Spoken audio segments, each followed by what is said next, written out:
के नींव की ईंट के रूप में काम करने वाले सभी कार्यकर्तागण, अभिभावक साथियों, पूजा सत्कार की भाजन वंदनीय मातृशक्ति और प्रिय आर्य वीरों, मैं आप सबको आपके शानदार प्रदर्शन की आप सबको धन्यवाद करते हुए अपने हृदय की अंतिम तक गहराइयों से आपका हार्दिक स्वागत, नमन, वंदन करना चाहता हूं। 4 तारीख की रात्रि तक यहाँ आप लोग पहुंचे, मैं भी रात्रि में 9 बजे तक यहाँ पहुंचा। कुछ आर्य भी 5 तारीख में आए।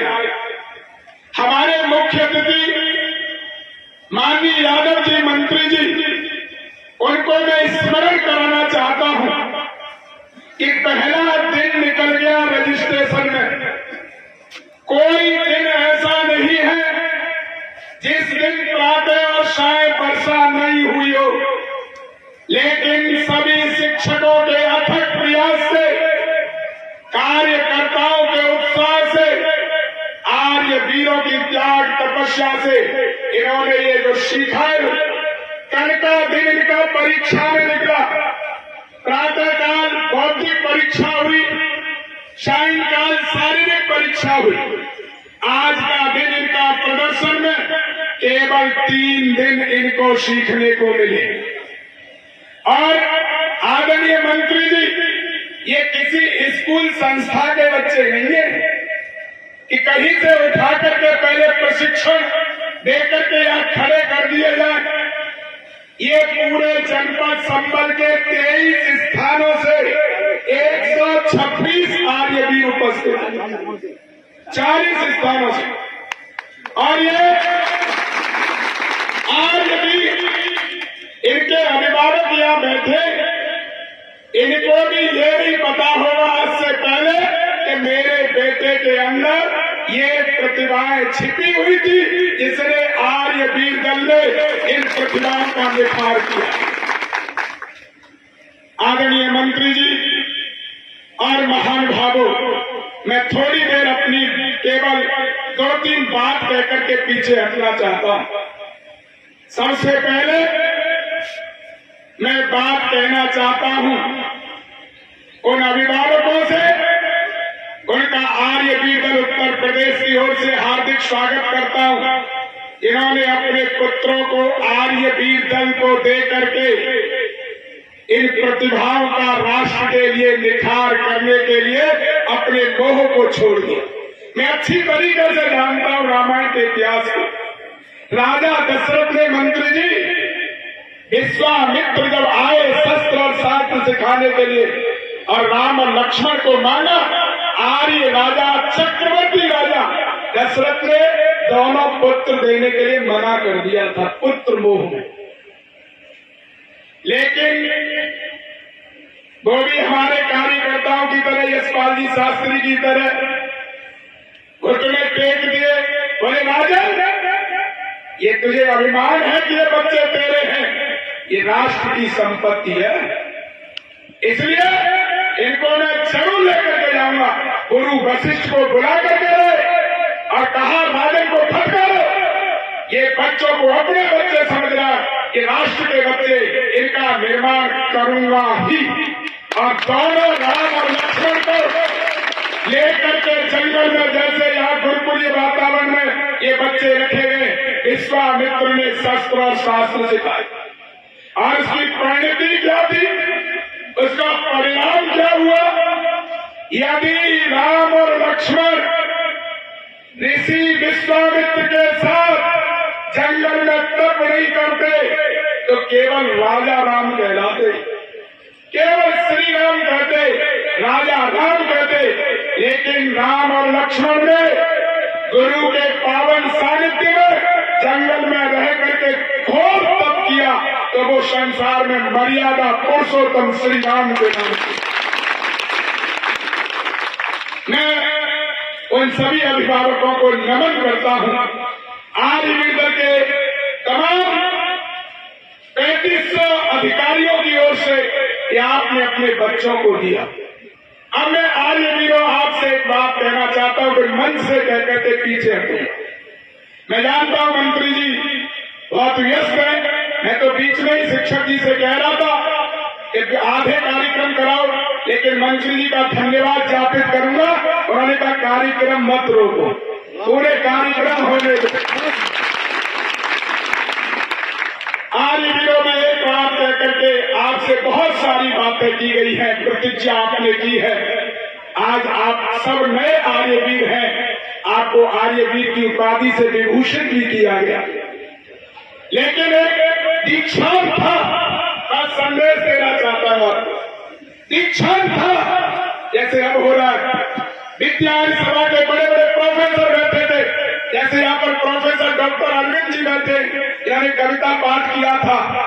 साधु आश्रम आर्यवीर दल की देन है। यहाँ पर हमारे कोटला गुरुकुल के आचार्य अर्जुन देव जी बैठे हुए, इसी प्रकार से विद्वान बैठे थे, मंत्री लोग बैठे थे, बड़े बड़े धनिक बैठे थे। गुरु का दीक्षांत भाषण का नंबर आया। एक शरारती बच्चे ने सोचा गुरुजी ने रोज 4 बजे जगाया है, मुझे परेशान किया और दंड बैठक लगवाई। आज इनकी भरी समाज में बेइज्जती करूंगा, उपहास करूंगा। और उसने पिलानी की, एक चिड़िया को हाथ में पकड़ लिया, बोला पूछूंगा गुरुजी क्या है, नहीं बतेगा तो गुरुजी का उपहास हो जाएगा। और यदि उन्होंने बता भी दिया तो पूछूंगा ये चिड़िया जीवित है या मरी हुई है। यदि जीवित कहेंगे तो मैं खींच करके मार दूंगा, उनका कथन मिथ्या हो जाएगा। और ये कहेंगे मरी हुई है तो मुट्ठी खोल के उड़ा दूंगा।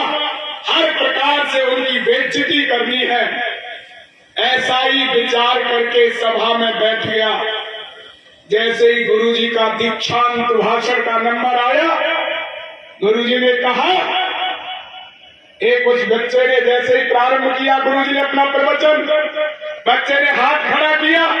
गुरु ने देखा जिसने 12 साल तक गुरुकुल में पढ़ते हुए कोई प्रश्न नहीं पूछा, आज ये क्या हो गया। लेकिन समाज बैठा था। गुरुजी ने कहा खड़े हो जाओ ब्रह्मचारी, क्या कहना चाहते हो। ब्रह्मचारी ने कहा कि बताओ गुरुदेव मेरे हाथ में क्या है। थोड़े से पंख निकले हुए थे। गुरुजी ने कहा तुम्हारे हाथ में चिड़िया है। गुरु तो गुरु होते, एकदम जमीन निकल गई। बताओ गुरुजी ये चिड़िया जीवित है या मरी हुई है। गुरुजी ने कान को खुजाया, 4-6 सेकंड में बोले बेटा अब तेरे हाथ में है, तू इस चिड़िया को मार या जीवित रख। आर्यवीरों ये कहानी हमें संदेश देती है। अब ये दोनों प्रकार की विद्याएं आपको सिखाई है, शस्त्र की और शास्त्र की। अब आपके हाथ में है, इस विद्या को आप जीवित रखें या इस जीव विद्या को मार। यदि आपने दूसरे बच्चों को सिखाया तो ये विद्या कई गुनी बढ़ेगी। आपकी ताकत, आपने 50 बच्चों को अपने गांव में जाकर के इस विद्या को सिखाना प्रारंभ किया तो आपकी ताकत 50 गुनी बढ़ेगी। कितनी गुनी हो जाएगी आपकी ताकत। जिसने 20 को सिखाया वो 20 गुनी। क्या ताकत होना बुरी बात है? क्या शक्ति में जयते नहीं होता है? शक्ति में जयते तो होता ही है, लेकिन शक्ति में जयते, शक्ति की दुनिया में पूजा होती। जितने भी महापुरुष हैं, राम है, कृष्ण है, शिव है, ये सब क्या थे? क्षत्रिय थे। क्या थे? आज इनकी पूजा होती है। और अंत में यही कह करके जो यहाँ पर जिन लोगों ने भी जरा भी आर्यवीर दल के प्रशिक्षण शिविर में अपने मन से भी सहयोग किया है, उन सबका हार्दिक स्वागत अभिनंदन करता हूं। और आर्य समाज के अधिकारियों के श्री चरणों में निवेदन करता हूं, विनम्र प्रार्थना। हो सकता है कोई नाराज हो जाए, लेकिन बच्चा हूं आपका श्रीमान। बच्चे को कहते आर्यवीर दल पुत्र है, आर्य समाज उसकी मां है। मैं निवेदन करता हूं, ये गांव गांव गली गली में इस प्रकार के कार्यक्रम आपने नहीं आयोजित किए तो आपकी संस्कृति बहुत लंबे समय तक जीवित रहने वाली बोलो नहीं। आप पार्स को उत्सव कराते हैं, मैं बहुत चर्चा नहीं करना चाहता हूं, केवल इशारा करना चाहता हूं। उसका परिणाम देखें, कितने नए लोगों को हम उससे जोड़ पाते, कितने लोग हम आर्य बना पाते। लेकिन आर्य समाज के अधिकारी बंधुओं, इन 126 में से मेरी गारंटी है कि 26 आर्य भी निरंतर आर्य समाज का काम करें। कौन प्रेजेंट में देना चाहता हूं आपको, और आज सबसे विनम्र प्रार्थना करना चाहता हूं, देश की परिस्थिति बहुत नाजुक होती जा रही। अभी मैं एमडीएच वालों के साथ 4-5 साल पहले केरल गया, उनके साथ टीम में आदिगुरु शंकराचार्य के गांव में गए। एक भी हिंदू नहीं है जिसने 4 मठों की स्थापना की थी। कहां है, कहां खड़े, क्या स्थिति हमारी हो गई है। हम संविधान की दुहाई देते हैं, संविधान तो सब माने बराबर, विधान माने कानून, एक जैसा कानून होना चाहिए, लेकिन क्या संविधान का एक जैसा कानून है? लाखों मंदिरों से कई लाख करोड़ रुपया उसका चढ़ावा भारतीय सरकार के पास जाता है। क्या दूसरे मत संप्रदायों की मजारों का, उनकी मस्जिदों का एक भी रुपया वहां पहुंचता है? क्या आपके पुजारी महंत को किसी को भी तनख्वाह मिलती है? उनके मौलवियों को तनख्वाह मिलती है। इसलिए मैं कहना चाहता हूं, संस्कृति की रक्षा कभी सरकार नहीं कर सकती, ये काम उसका नहीं है। संस्कृति की रक्षा सेना भी नहीं कर सकती है। हाँ, देश के भूभाग की रक्षा सेना कर सकती है, सरकारें कर सकती है। संस्कृति की रक्षा तो आप जैसे ध्वजवाहक, इनको संस्कृति आती है, जिन्होंने संस्कृति को अपने अंदर जिया है, वही संस्कृति की रक्षा कर सकते हैं। वरना एक छोटी सी कहानी कहकर के पीछे हट रहा हूं। एक छात्रावास में 100 विद्यार्थी थे। प्रतिदिन शाम के भोजन में खिचड़ी बनता था। बच्चे खाते खाते ऊब गए और उन्होंने विचार किया, डायरेक्टर प्रसाद से कहा कि रोज शाम के भोजन में खिचड़ी बनती है, हमें पसंद है। डायरेक्टर साहब ने कहा, खिचड़ी वाले इधर हो जाओ, और जो खिचड़ी पसंद नहीं करते इधर हो जाओ। संख्या गिनी गई, खिचड़ी जिनको पसंद थी वो 20 थे, और जिनको खिचड़ी नहीं पसंद थी वो 80 थे। डायरेक्टर साहब ने कहा, एक पर्ची बनाएंगे, शाम को 4 बजे इस बॉक्स में डालेंगे, जिसकी अधिक पर्ची होंगी वो व्यंजन शाम के भोजन में आपको मिलेगा। बच्चों ने उछल करके पर्चियां डाली, किसी ने चाउमीन की, किसी ने पिज्जा की, किसी ने बर्गर की, छोले भटूरे की, इडली सांभर डोसा आदि आदि की पर्ची डाली। और दूसरे दिन मस्ती के साथ मैस में गए, भगोने से ढक्कन हटाया तो खिचड़ी में क्या मिली? एकदम मुंह 36 का सा बन गया। और दूसरे दिन फिर लिखा, 7वें दिन, 9वें दिन, 10वें दिन रोज खिचड़ी बनती रही। बच्चे उछल करके डायरेक्टर साहब के कक्ष के सामने पहुंचे। बोले, क्या ड्रामा? बोले, काहे का ड्रामा? बोले, आपने कहा था व्यंजन बदल दिया जाएगा। बोले, मैंने यही तो कहा था, जिसकी अधिक पर्ची होंगी वो व्यंजन मिलेगा। उन्होंने निकाल करके धर दी। रोजाना के हिसाब से गड्डियां बनाई, चाउमीन की 4, पिज्जा की 7, बर्गर की 9, छोले भटूरे की 11, किसी की 21 होती तभी तो खिचड़ी हटती। किसी की पर्ची, व्यंजनों की पर्ची 21 होती।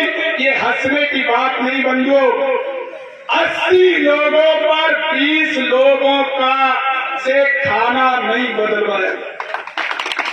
न ये ताली बजाने की बात है। क्या ये छात्रावास की कहानी नहीं, संपूर्ण हमारे अपने भाइयों की, संपूर्ण समाज की यही हालत है। और मैं इशारा करना चाहता हूं इस मंच के माध्यम से, यदि आपके 4, 7, 11, 12 इसी प्रकार से आप 80 लोग और बीसियों जगह बटे रहे तो आप कुछ भी नहीं कर पाओगे दुनिया में। न अपनी संस्कृति बचा पाओगे, न अपने संस्कार बचा पाओगे, न शिक्षा की पद्धति बचा पाओगे, न इस देश को बचा पाओगे। जब तक आप 20 का मुकाबला करने के लिए 21 नहीं होंगे, 23 नहीं होंगे, 25 नहीं होंगे, तब तक आप सब लोगों को जो इसमें बाधा डालना है वो जातिवाद। दिनकर ने लिखा है इस पापी को कोई नहीं बहुत से प्यारा है, वही तो राष्ट्र का हत्यारा है। और कौन हत्या कर रहा है? इस राष्ट्र की हत्या कौन कर रहा है? वही राष्ट्र की हत्या कर रहा है जो बांट रहा है, बटा हुआ है, जो अपने स्वार्थों के लिए 4-6 आदमी बना रखा है, वो सबको मिलकर के 21, 23, 24, 25 नहीं होने देता है। मैं आप सबका, आदरणीय मंत्री जी का, उत्तर प्रदेश आर्यवीर दल का संचालक सेनापति होने के नाते अपनी तमाम टीम की ओर से, तमाम जनपद इकाई संबल की ओर से यहाँ पहुँचने पर हार्दिक स्वागत, वंदन, अभिनंदन करना चाहता हूँ और आपके श्री चरणों में निवेदन करना चाहता हूँ। ये वीरता शस्त्र और शास्त्र का प्रोग्राम आर्यवीर दल निरंतर पूरे देश में 200 से अधिक शिविर लगाए। द्वितीय वर्ष का शिविर नोएडा की धरती पर तिलपका गांव में भारतीय आदर्श इंटर कॉलेज के प्रांगण में अनेक जो प्रशिक्षणार्थी प्रशिक्षण देते हैं ऐसे प्रशिक्षणार्थी बनाए। मैं आप सबसे विनम्र प्रार्थना करता हूँ, सभी आर्य समाज के अधिकारियों से विचारो, चिंतन करो। आज रात में सोने बिस्तर पर जाने के बाद और सोने से पहले इन बातों को जरूर दोहराना। हम क्या कर रहे हैं, हम कौन थे, क्या हो गए और क्या होंगे अभी, आओ बैठकर विचारें। ये समस्याएं सभी। बहुत बहुत धन्यवाद। इति ओम।